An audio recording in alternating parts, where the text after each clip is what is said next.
창세기 11장 말씀.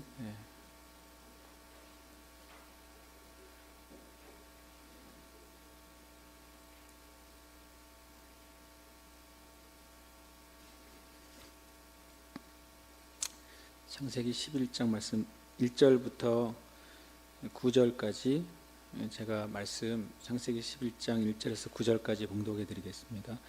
온 땅의 언어가 하나요 말이 하나였더라. 이에 그들이 동방으로 옮기다가 신할 평지를 만나 거기 거류하며 서로 말하되 자 벽돌을 만들어 견고히 굽자 하고 이에 벽돌로 돌을 대신하며 역청으로 진흙을 대신하고 또 말하되 자 성읍과 탑을 건설하여 그 탑 꼭대기를 하늘에 닿게 하여 우리 이름을 내고 온 지면에 흩어짐을 면하자 하였더니 여호와께서 사람들이 건설하는 그 성읍과 탑을 보려고 내려오셨더라. 여호와께서 이르시되 이 무리가 한 족속이요 언어도 하나이므로 이같이 시작하였으니 이후로는 그 하고자 하는 일을 막을 수 없으리로다. 자 우리가 내려가서 거기서 그들의 언어를 혼잡하게 하여 그들이 서로 알아듣지 못하게 하자 하시고 여호와께서 거기서 그들을 온 지면에 흩으셨으므로 그들이 그 도시를 건설하기를 그쳤더라. 그러므로 그 이름을 바벨이라 하니 이는 여호와께서 거기서 온 땅의 언어를 혼잡하게 하셨음이니라. 여호와께서 거기서 그들을 온 지면에 흩으셨더라. 아멘. 할렐루야. 요 무선 마이크 켜주실 수 있으세요? 네. 할렐루야. 예, 이게 더 저는 편한 것 같아요. 그런데 실은 화요일이나 목요일 영광예배 오셨던 분 손들어 보세요. 두 분이나 되시네. 제가 화요일이나 목요일 날 또 이 말씀을 했어요. 혹시 아시나요? 아니면 새로운 말씀을 들리시면 더 좋고. 요즘 제가 그 누가복음 말씀을 이제 순서대로 나누잖아요. 그러면서 하나 이제 그 재미를 느끼는 게 뭐냐면 말씀을 그냥 말씀에 있는 그 순서를 따라 제가 말씀 묵상하니까 너무 재미있는 것 같아요. 그래서 제가 이제 주일날은 누가복음을 따라가는데 진짜 언제 끝날지 모르겠어요. 왜냐하면 제가 누가복음 다음 말씀을 딱 보면은 너무 말할 게 많은 거죠. 내가 말할 게 많은 게 아니라 본문이 우리에게 말해주고 있는 게 너무 많은 거예요. 주님이 우리에게 말씀해주긴 너무 많다 이런 생각이 들어요. 거꾸로 이제 신약도 읽으니까 이제 구약도 좀 말씀을 봐야 되겠다. 그래서 이제 저는 창세기를 또 매주 묵상을 하는데 어쨌든 이제 주중의 영광 예배는 창세기의 말씀들 중에 이제 그걸 다 누가복음처럼 하지는 못하겠지만 그때 주님이 그때 저에게 주시는 말씀 좀 나누려고 그래요. 하나님 말씀은 되게 제가 신기하다고 느끼는 게 뭐냐면 뭐 그때 달라요는 이렇게 해도 해석할 수 있고 저렇게 해석할 수 있다는 의미지만 그런 의미가 아니라 하나님의 말씀은 진짜 그 씹으면 씹을수록 단물이 계속 나오는 말씀 같아요. 그러니까 보통 먹는 껌은 한 10분 씹으면 단물이 없는데 말씀 그게 아니라 계속 다시 보면은 또 내가 모르고 있던 영역들이 다시 또 이렇게 또 나오고 뭐 그런 것들을 많이 경험하는데 특별히 11장도 그랬습니다. 예를 들어 제가 11장 이 바벨탑 사건을 읽을 때 단순한 질문을 그냥 했어요. 주님이 왜 꼭 흩으셔야 했는가 한 거죠. 언어를 왜 흩으셔야 됐는가. 이게 단순한 답도 있어요. 그런데 왜 흩으셔야 됐는가가 되게 궁금했고 그리고 또 하나는 이들이 신할 평지를 만나서 왜 이런 바벨탑을 지으려고 했을까? 왜 거기서? 왜 하필이면 그때 거기서 그들이 바벨탑을 지으려고 했을까 하는 것도 그냥 궁금했어요. 실은 이제 여러분과 제가 말씀을 읽을 때 지극히 당연한 것을 궁금해 했으면 좋겠어요. 지극히 당연하잖아요. 우리나라는 어렸을 때부터 당연히 여기서 바벨탑 지었고 이 나쁜 놈들이 바벨탑 지었으니까 하나님이 흩어야지 이렇게 하면 이제 게임 끝나는 거죠. 그래서 우리는 교훈은 단순해요. 우리가 바벨탑을 쌓지 말자. 그것도 진리예요. 제가 보니까 그것도 진리고 그러나 또 성경 안에 주님이 이것을 우리에게 주실 때 이 말씀 자체가 우리에게 주시는 또 영적인 메시지도 있는 것 같아요. 제가 처음으로, 좀 부끄러운 말이지만 처음으로 이 11장 2절을 다시 보게 됐어요. 온 땅의 언어가 하나요? 말이 하나예요. 근데 그 바로 10장 32절에 보면 이들은 그 백성들의 족보에 따르면 노아 자손의 족속들이요 홍수 후에 이들에게서 그 땅의 백성들이 나뉘었더라. 셈과 함과 야벳으로부터 땅의 백성이 나눠서서 이제 족속별로 번성하기 시작했던 거죠. 그리고 그들이 11장 1절에 보니까 온 땅의 언어가 하나였다는 거죠. 그렇게 많은 셈과 함과 야벳에 많은 족속이 있었지만 그 언어가 하나였다는 거예요. 놀랍게도 지금 언어학자들이 언어를 연구하다 보니까 계속 고대로 올라갈수록 이 언어가 하나로 모아진다는 것을 이미 발견했어요.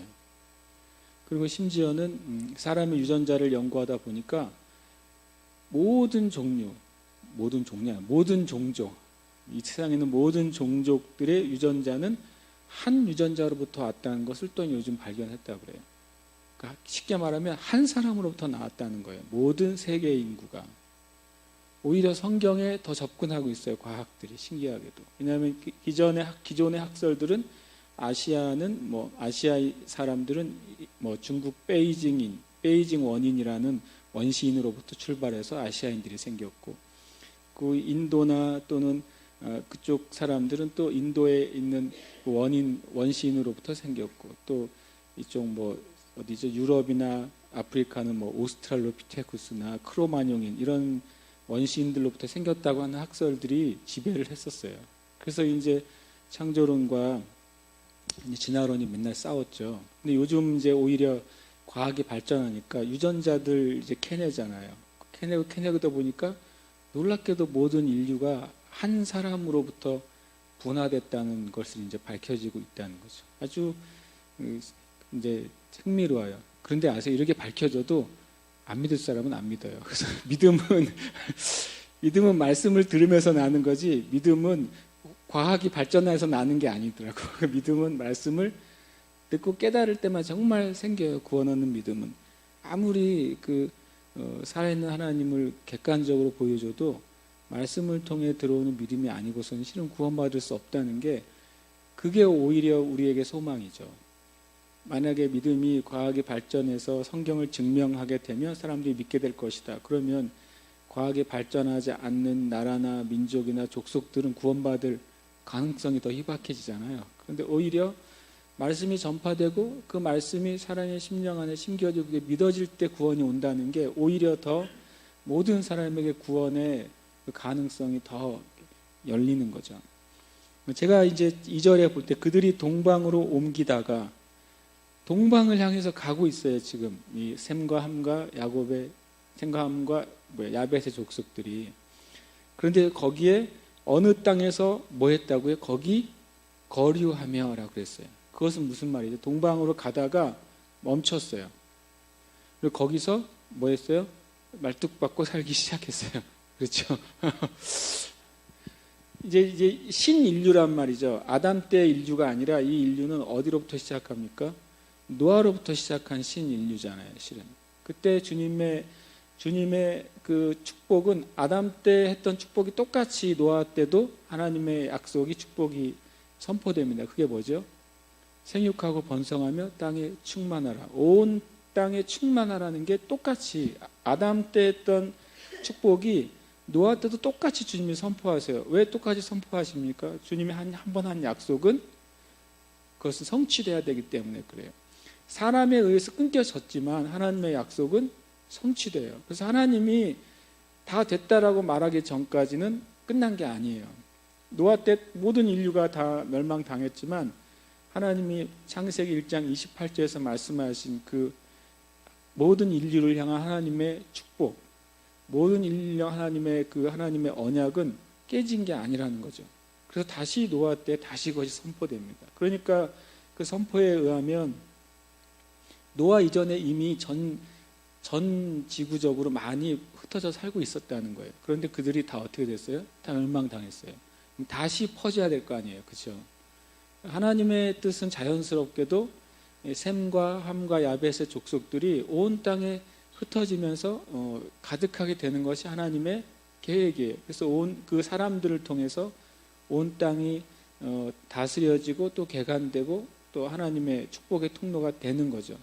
그 놀랍게도 여기서 멈춰요. 왜 멈췄을까요? 첫 번째는 거기가 시날 평지였어요. 시날 땅, 바벨, 시날 땅 영역 안에 있는 도시의 이름이 바벨이에요. 거기서 나중에 바론에서 나온 그 대제국이 뭡니까? 바벨로니아죠. 바벨론이에요. 바벨론. 이때 흩어졌지만 거기에 남아있는 사람들이 다시 또 바벨론이 건설되죠. 거기가 지금의 어디냐면 이라크 지역이에요.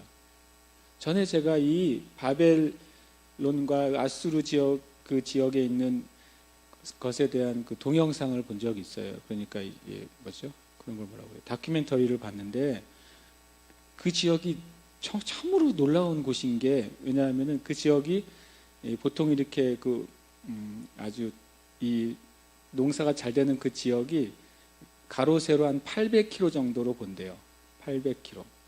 우리나라 여기서 제주도 시청에 가시면 이 표시가 있어요. 아세요? 이렇게 여기서 부산까지 얼마, 목포까지 얼마, 서울까지 얼마, 평양까지 얼마. 서울까지 제가 알기로 한 440km인가 450km밖에 안 돼요. 제주도에서. 자로 쭉 거놓으면 450km. 그럼 800km면 어디까지 갈까요? 한 신의주 이상 가겠죠. 신의주나 아니면 한반도 맨 끝에까지 갈 수 있을 것 같아요. 그러니까 그렇게 기준으로 봤을 때는 이 800km면 가로세로 800km면 우리 한반도 전체를 덮을 정도의 면적이라고 보시면 돼요. 근데 문제가 뭐냐면 이 땅이 얼마나 평지냐면 어느 정도의 평지냐면 이쪽 800km 맨 끝에서 맨 끝까지의 그 땅의 해발 뭐라고 그래야 돼요? 높이 차이가 몇 미터일까요? 그거 보니까 기가 막혔어요. 2미터. 완전 평지란 소리죠. 이쪽 끝에 땅의 높이와 800km 끝에 땅의 높이 차이가 2m밖에 안 돼요. 그럼 물이 어떻게 흐르겠어요? 물이 기어가는 거죠.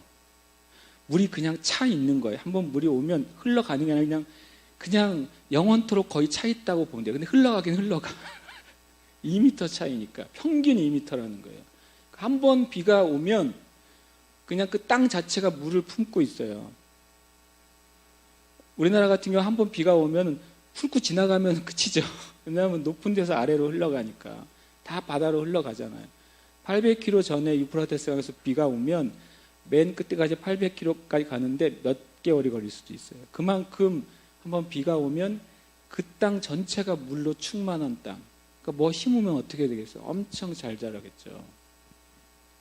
보통 정도가 아니겠죠. 그래서 심지어는 어떤 그 역사학자가 계산을 해봤더니 그 지역과 다른 지역의 농작물의 수확량 차이가 제가 기억력이 쇠하여서 10,000배 이상 차이가 났어요. 고대.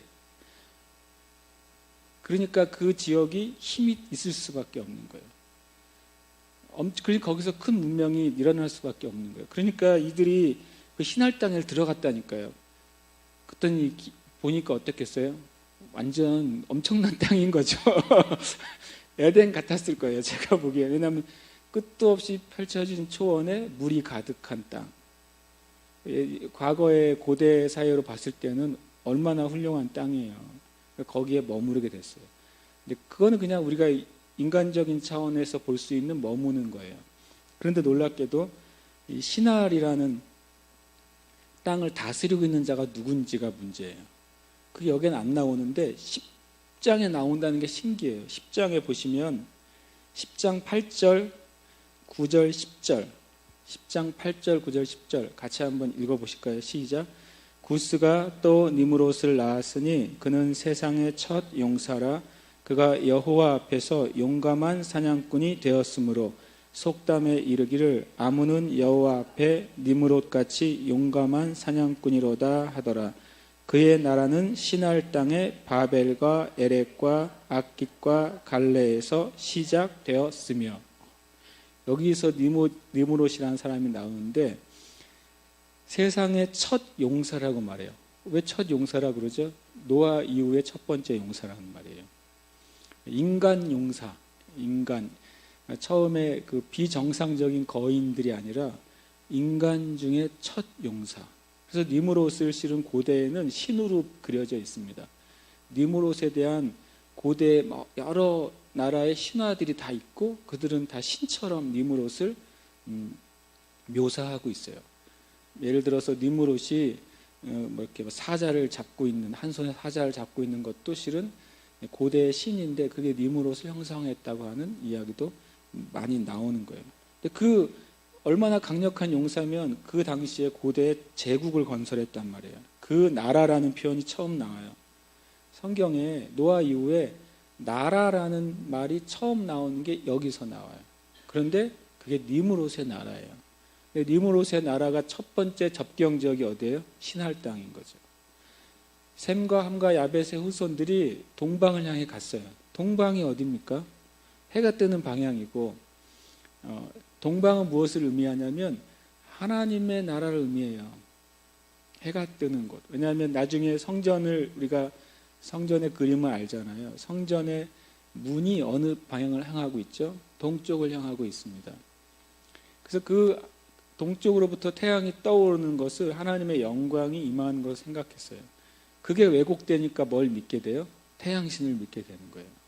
하나님의 영광을 이 세상의 것, 썩어질 것으로 바꾸면 그게 곧장 그냥 우상이 돼버려요. 태양이 하나님이 아니잖아요. 다만 주님께서 알려주신 것은 하나님이 빛이시고 하나님의 영광이 우리에게 임하는 것을 가르쳐주기 위해서 성전의 방향이 동쪽을 향하고 있단 말이죠.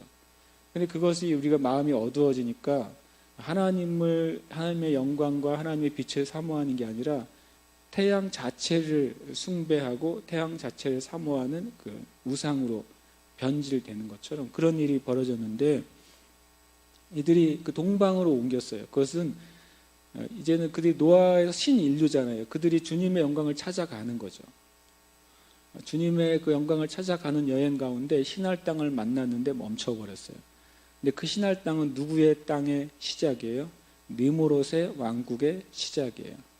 니무롯의 뜻이 기가 막혀요. 니무롯이라는 이 세상의 첫 대제국을 이루었던 이 용사의 뜻이 뭐냐면요. 반역이에요.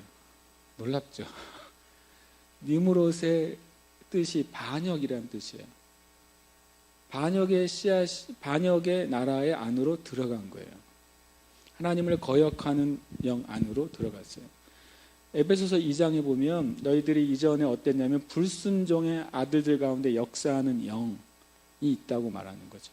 에베소서 2장은 너희가 전에 어디에 있었냐면 세상 유행을 따르며 불순종의 아들들 가운데 역사하는 영 안에서 너희가 묶여 있었다는 거예요.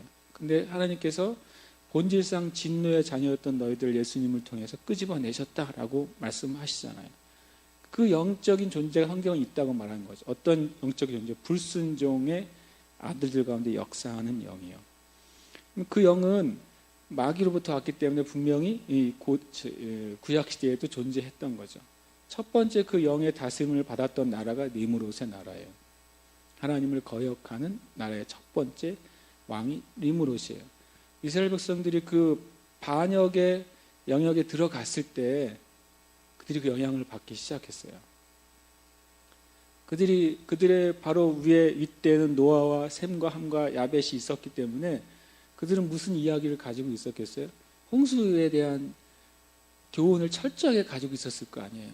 그 심판에 대한 교훈이 먼 얘기가 아니라 아버지나 할아버지 때 이야기잖아요. 굉장히 실은 큰 경고가 있었을 텐데도 불구하고 왜 그들이 신할 땅 안에 들어가면서 엉뚱하게 그 여정을 멈추고 자신들을 위한 도시와 탑을 쌓기 시작했다는 거죠. 왜냐하면 그들이 그것은 단순히 보이는 땅의 영역이 아니라 어떠한 영적인 세력 안으로 들어갈 때 영향을 받게 된 거예요. 신할이라는 땅도 아주 이름이 기가 막혀요. 신할 무슨 뜻일 것 같아요? 신할이 뜻을 그냥 제가 찾아봤더니 이렇게 돼 있어요. 아주 뜻을 내가 짜맞춘 것도 아니고 뜻이 묘해요. 뜻이 이렇게 돼 있어요. 잠자는 그들을 지켜보신다. 신할이 뭐냐면 잠자는 땅의 영역이에요. 쉽게 말하면 영적으로 잠들게 하는 땅이란 말이에요. 무슨 잠이 들게 했냐면 그들이 평지고 좋은 땅에 들어가니까 뭘 잃어버리는 거예요? 하나님이 그들에게 주신 부르심을 어떻게 해요? 잃어버려요. 그리고 잠이 들어버려요. 주님이 구약에 보면 신약에 보면 이런 메시지가 있어요. 잠자는 자들아 깨어라고 그래요. 지금이 벌써 깰 때가 되었다. 마치 신할 땅은 이런 거죠. 제가 보니까 니무롯의 왕국, 반역의 왕국에 들어갔더니 이 잠들게 하는 영적인 안개가 가득한 거예요. 근데 그들이 그 반역의 땅으로 들어가면서 마음에 이런 영적인 공격과 미혹을 받아요. 그때 그들이 이 땅을 보고 이 비옥한 토지를 보고 아 이것이 에덴 같고 마치 이곳이 좋은 땅이라고 어떻게 돼요? 그렇게 착각하게 돼요. 그리고 그들이 주님이 계속 전진하고 하는 주님의 말씀을 잊어버려요. 그러니까 거기서 뭐라고 말하기 시작하냐면 3절에 보면 서로 말했다 그래요. 이거 되게 재밌죠. 한 사람이 아니라 그들 전체 안에 어떤 미혹이 돌기 시작했어요. 누가 한 명이 자, 내 말을 들어보세요 라고 해서 설득한 게 아니에요. 서로 다 그 마음에 그 놀라운 그 잠들게 하는 영 그리고 반역의 그 나라 안에서 그 영향을 똑같이 받은 거예요. 그리고 서로 그것을 예스한 거죠. 서로 말하되 자 벽돌을 만들어 견고히 굽자. 벽돌로 돌을 대신하고 역청으로 진흙을 대신하고. 미혹의 결과가 뭔지 아세요? 대신하는 거예요. 바꾼다는 거죠. 그래서 우리가 주님 앞에 미혹될 때에는 하나님의 것과 하나님의 것이 아닌 것이 대체가 돼요. 제가 전에 한번 그런 말씀 드렸어요. 종교의 영이 뭐냐? 흔히 종교의 영 그러는데 그것은 성경적으로는 하나님의 영광을 광채가 비치지 못하게 막는 것이고 그리고 또 영적으로는 뭐냐면 가짜를 진짜와 대체해 놓는 거예요. 똑같지만 진짜가 아닌 것이 종교의 영이라는 거죠. 마치 모조품이 종교의 영이죠. 똑같이 예배 드리는데 진정한 예배가 아니라 껍데기 예배를 드리게 만드는 거예요. 이것은 이제 종교의 영이라는 거죠. 그러니까 주님을 위해 하는 사역이 있는데 진짜 주님의 사역이 아니라 우리 자신의 사역으로 모조품이 생기는 거예요. 그게 종교의 영이에요. 그래서 어떤 이것저것 어떤 단어를 가지고 종교적이다 아니면 이것 단어를 가지고 그렇게 표현할 수 있는 게 아니라 진짜의 자리에 가짜를 얹어 놓는 게 종교의 영이고 그것이 종교적인 것이고 율법적인 거예요. 때로는 형태나 모양 자체는 진짜와 가짜가 똑같아요. 마치 모조품이 진짜 전문가가 아니면 우리가 알아볼 수 없는 것처럼. 그러나 우리가 이것이 거짓이란 것을 알 수 있게 되겠죠. 어쨌든 그들이 뭘 하기 시작하면 하나님 주신 자연적인 것들 대신에 자신들이 만드는 것으로 대체하기 시작했어요. 표면적으로는 문화의 발달이에요. 그렇잖아요. 그냥 원시적으로 돌을 쌓다가 이제는 흙을 구워가지고 벽돌을 만드는 수준까지 문화와 과학이 발전했어요. 굉장한 발전입니다. 만약에 발달사로 본다면 드디어 이들이 이제 고대 사회에서 이제 구석해서 신석기로 가는구나라고 말할 수도 있어요. 일반 돌을 쓴 게 아니라 벽돌을 굽기 시작했으니까. 최소한 굽기 전에는 굽지 못했을지라도 진흙을 뭉쳐서 모양을 만들어서 말리기까지는 했다는 거죠. 그리고 거기에다가 이제는 이제 진흙 대신에 역청을 또 사용하기 시작했어요. 자연적인 것을 가지고 다시 자신들이 재활용하기 시작했어요. 실은 그냥 일반적으로 볼 때는 문명이 발달한 것이고 더 생활이 편해진 거예요. 문제는 그것이 뭐의 도구가 됐냐면 하나님께 영광을 올려드리거나 하나님을 드러내는 도구가 아니라 하나님 앞에서 자신을 드러내는 도구가 된 거예요.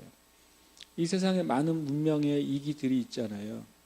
그것이 때로는 하나님께 영광을 올려드리는 도구가 될 수도 있고 반대로 하나님 것을 대체하는 것이 될 수도 있어요. 똑같은 기타라는 악기가 있는데 그 기타라는 악기가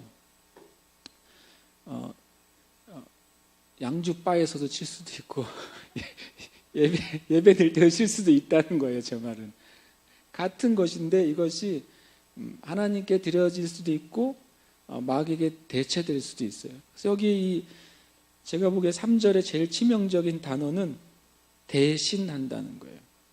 우리가 정말 주님 앞에 분별해야 될 것이 있다면 하나님의 것을 세상의 것으로 바꾸는 오류, 하나님께로부터 온 것을 세상적인 것으로 변질시키는 오류를 교회가 범하지 않기 위해서 깨어 있어야 돼요. 왜냐하면 다시 말씀드리지만 표면적으로는 좋은 것입니다. 벽돌과 역청을 가지고 지은 집이 훨씬 더 견고하고 훨씬 더 좋습니다. 근데 문제는 그것을 만들어서 어떤 목적을 가지고 있냐면 4절에 보면 또 말하되 그랬어요. 또 말했으니까 혼자 말한 거예요? 또 같이 말한 거예요. 공모를 했어요. 공모를 했는데 자, 성읍과 탑을 건설하여 바벨 탑만 지은 게 아니에요. 성읍을 건설했어요. 그러니까 이 8절에 보니까 8절에 보면 그들이 그 도시를 건설하기를 그쳤다 그랬죠. 단순히 탑 하나를 그들이 지으려고 한 것이 아니라 실은 큰 도시를 짓고 있었어요. 그들이 함께 합심을 해서 그것도 하나님을 거역한 도시를 지으려고 했어요. 그래서 계시록에 나오는 그 바벨론은 결국에는 대도시를 말합니다.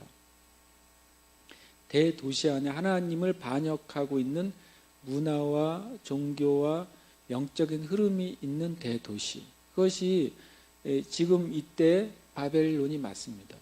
지금 이때 바벨론은 하나님을 거역하고 있는 대도시예요. 우리나라 같은 경우는 서울과 같은 정말 엄청나게 큰 도시가 보시면 하나님을 거역하고 있어요. 하나님을 반대하고 있습니다. 서울대와 같은 큰 대학이 하나님을 반대하고 있단 말이죠. 이것은 일종의 이것이 바벨탑인 것이죠. 그렇게 해석하는 건 저는 옳다고 생각해요. 왜냐하면 첫 번째 이 거역은 하나님을 대적하고 자신들의 이름을 높이기 위한 성읍과 탑을 세우는 것이었기 때문에 하나님이 지혜를 주시고 도구를 주셨는데 그것이 하나님께 영광을 올려드리는 수단이 아니라 바로 하나님을 거역한 수단으로 사용했어요. 그럼 하나님이 우리에게도 하나님의 것을 주실 거 아니에요. 그때 우리가 주님 앞에 깨어있는 사람은 하나님 나에게 주신 재능이나 능력이나 지혜를 가지고 하나님께 영광을 올려드리는 것으로 사용될 거예요. 그러나 만약에 우리가 깨어있지 않고 만약에 불순종의 아들들 가운데 역사하는 영안에 있다면 그 영향 안에 우리가 그대로 고스란히 있다면 이 느무롯의 영토 안에 신할 땅 안에 그대로 그냥 그 흐름대로 그냥 깨어있지 못하고 그냥 흘러간다면 우리도 모르는 사이에 대신하는 일을 하게 될 거예요.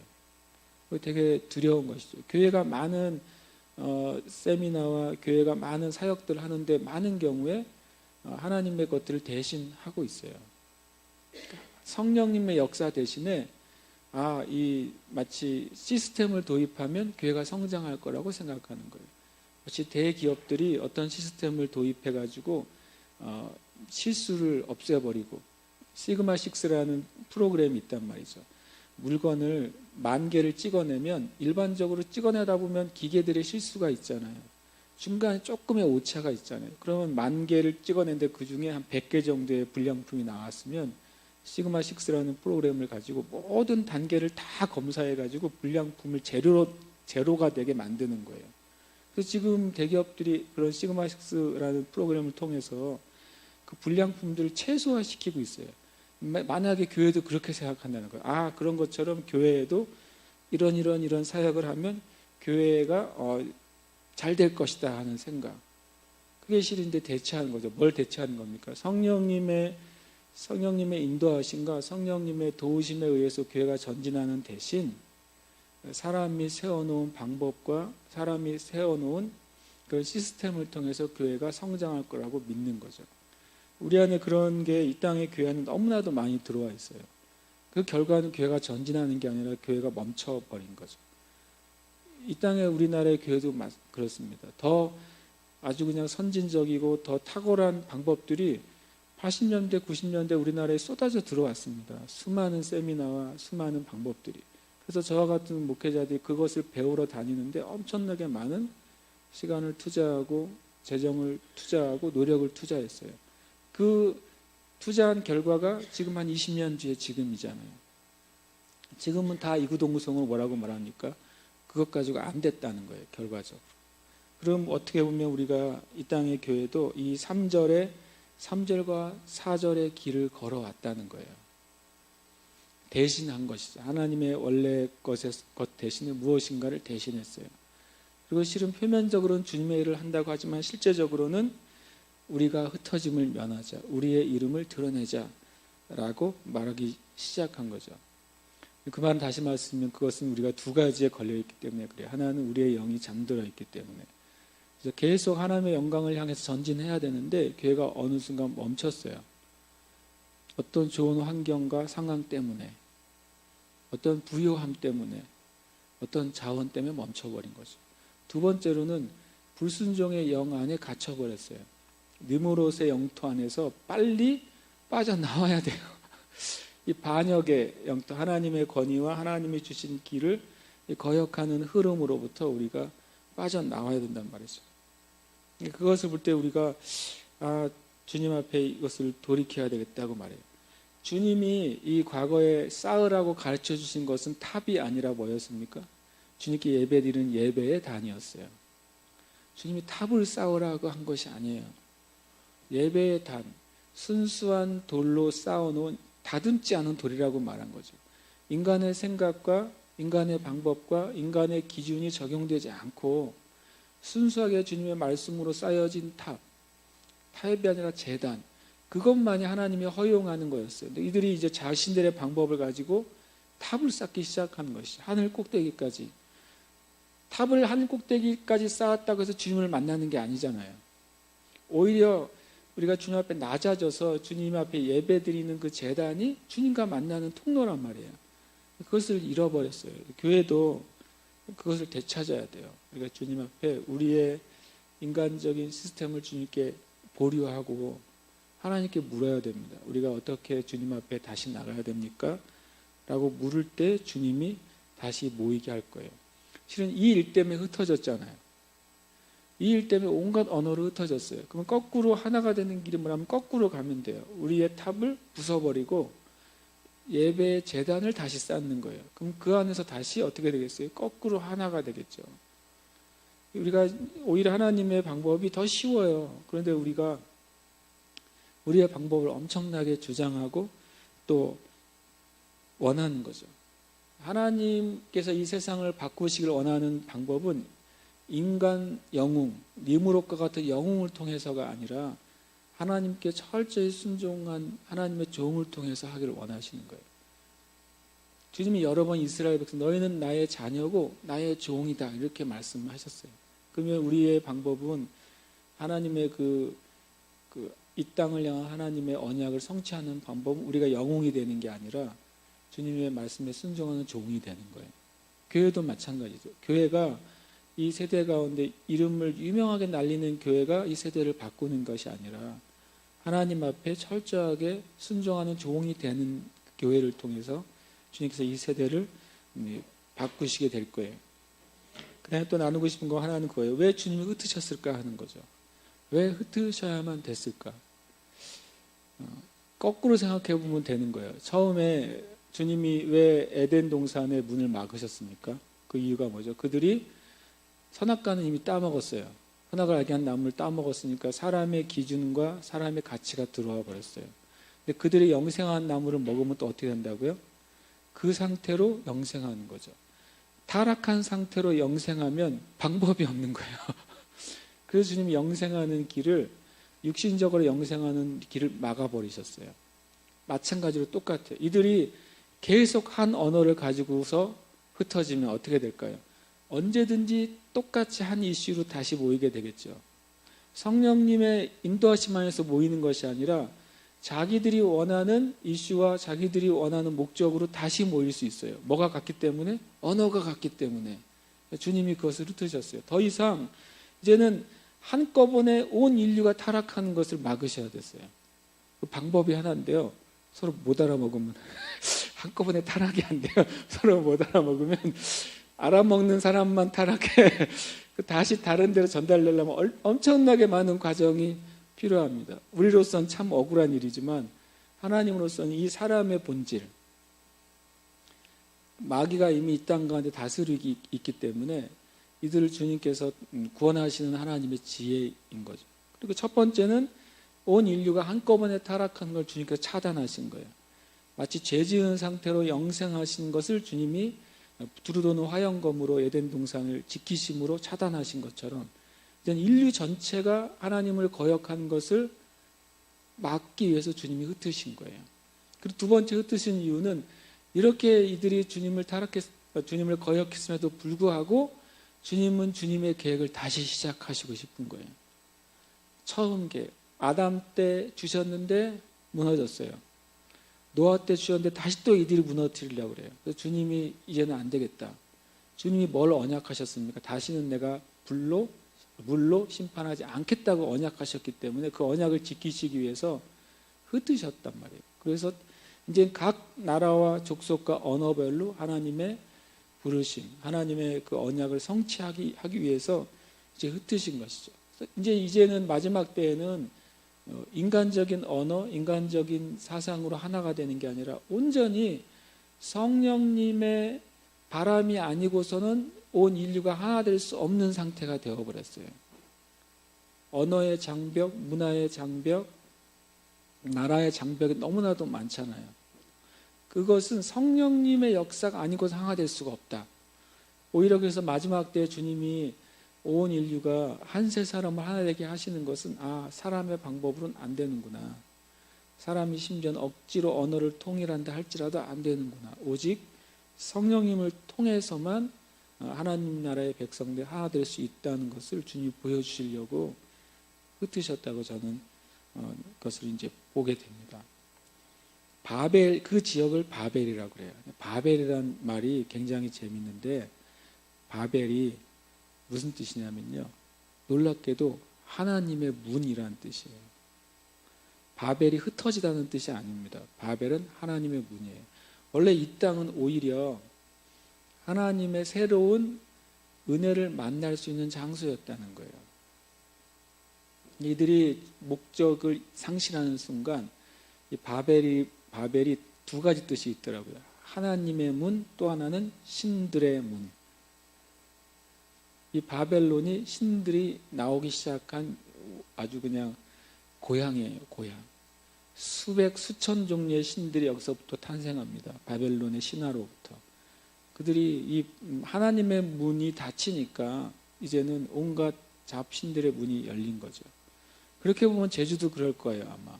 제주가 18,000의 신이 있다고 하는 것은 원래 이 땅도 당연히 하나님 아버지를 섬기도록 창조된 땅이잖아요. 근데 그 하나님을 향한 문이 어떤 경로를 통해서 막히니까 어떤 문이 열려요? 이 더러운 귀신들의 문이 열리는 거예요.